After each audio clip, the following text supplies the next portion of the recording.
ओम शांति। मूल्यों की माला में पुनः आप सभी का बहुत बहुत स्वागत है। आज हम एक मूल्य के बारे में बताएंगे, आदर, जिसको रिस्पेक्ट बोलते हैं, सम्मान। सबसे पहले एक कहानी सुनाऊंगा जो इस कहानी ने मुझे बहुत प्रेरित किया है। कहानी है हमारे भारत देश की कि एक जंगल में के रास्ते में एक अंधा व्यक्ति बैठा था। इतने में घोड़े की आवाज़ आई। एक व्यक्ति बोला, हे अंधे, इधर से किसी को जाते हुए तुमने देखा? तब अंधा व्यक्ति ने बोला, नहीं देखा।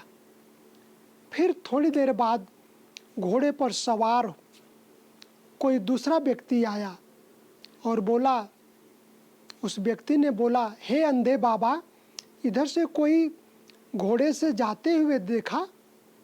तब बोला, सिपाही इधर से गए हैं। फिर थोड़ी देर के बाद कोई और घोड़े पर आया और वो व्यक्ति बोला, हे सूरदास जी, आपने किसी को इधर से घोड़े पर जाते हुए देखा? तब उसने बोला, हाँ राजन, थोड़ी देर पहले मंत्री और सिपाही गए हैं। तब राजा ने पूछा, आप कैसे जान लिया कि मैं राजा हूँ? तब उस व्यक्ति ने कहा, राजन, जिसने मुझे अंधा बाबा कहा वो मंत्री थे, और जो व्यक्ति आपने मुझे हे सूरदास जी बोला तो आप राजा हो। तो बोला कि व्यक्ति आप कैसे पहचान लिए? बोला कि राजन, जो व्यक्ति जैसा है वैसा ही बोलेगा। तो बोला कि देखो आपके अंदर कितनी विद्वता है कि बोल से आपने पहचान लिया। तो बताना चाहूँगा, इस कहानी से बहुत अच्छी प्रेरणा मिली कि हमें उन शब्दों से पता चलता है, उस बोल से, कि व्यक्ति कैसा है। अब मैं आदर की परिभाषा बताऊँगा। ये आदर क्या है?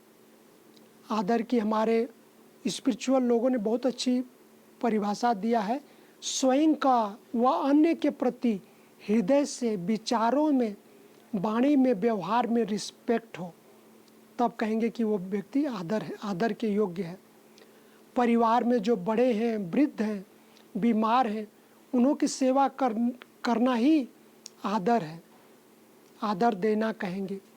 जैसे भक्त का भगवान के प्रति आदर, प्रजा का अपने राजा के प्रति आदर, शिष्य का अपने गुरु के प्रति आदर, बच्चों का अपने माता पिता के प्रति आदर।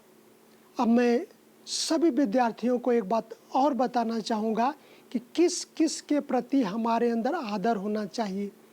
सबसे पहले स्वयं का, स्वयं के प्रति आदर, कि अपने गुण और विशेषताओं को देखें, स्वयं के प्रति आदर हो, रिस्पेक्ट हो। दूसरा, परिवार के प्रति रिस्पेक्ट हो। परिवार में माता पिता, भाई बहन आदि सभी जो भी हैं, उनसे ही हमारा जीवन सुरक्षित है, तो परिवार के प्रति भी आदर हो। और तीसरा, शिक्षक एवं गुरुजनों के प्रति भी आदर हो। सुबह सुबह गुड मॉर्निंग करना, पढ़ाई पढ़ना, होमवर्क पूरा करना, तो गुरुजनों के प्रति ये आदर है, रिस्पेक्ट है। चौथा, राष्ट्र के प्रति भी हमारा आदर हो। राष्ट्र प्रेम व राष्ट्र का आदर कहा जाता है। और नंबर 5वां, परमात्मा के प्रति भी रिस्पेक्ट हो। प्रार्थना करते हैं ना हम सभी विद्यालयों में, परमात्मा के लिए प्रार्थना करते हैं, याद करते हैं, तो हम परमात्मा के प्रति आदर है कि कहा जाता है, हिम्मते मर्दा मददे खुदा, यानी परमात्मा उन्हें मदद करता है जो श्रीमत पर चलते हैं, जो ईर्ष्या, घृणा, नफरत, चोरी, झूठ नहीं बोलते हैं।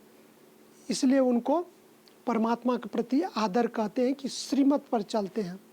अब मैं विद्यार्थियों को ये बताऊंगा कि आदर, सत्कार और रिस्पेक्ट, इससे क्या फ़ायदा है।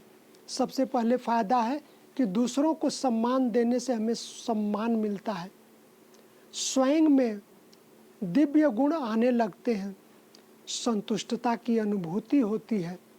और इसकी विधि भी बताऊंगा कि हम कैसे रिस्पेक्ट, सम्मान, सत्कार लोगों को दे और प्राप्त करे, उसकी विधि है कि ईश्वर की श्रीमत पर चलने से, हमारे देश में समाज में जो नियम बनाया है उस पर चलने से, और परमात्मा की याद से और ईश्वरीय पढ़ाई पढ़ने से हमारे अंदर आदर, रिस्पेक्ट, सम्मान के गुण आने लगते हैं। तो आप सभी का पुनः पुनः बहुत बहुत धन्यवाद है। ओम शांति।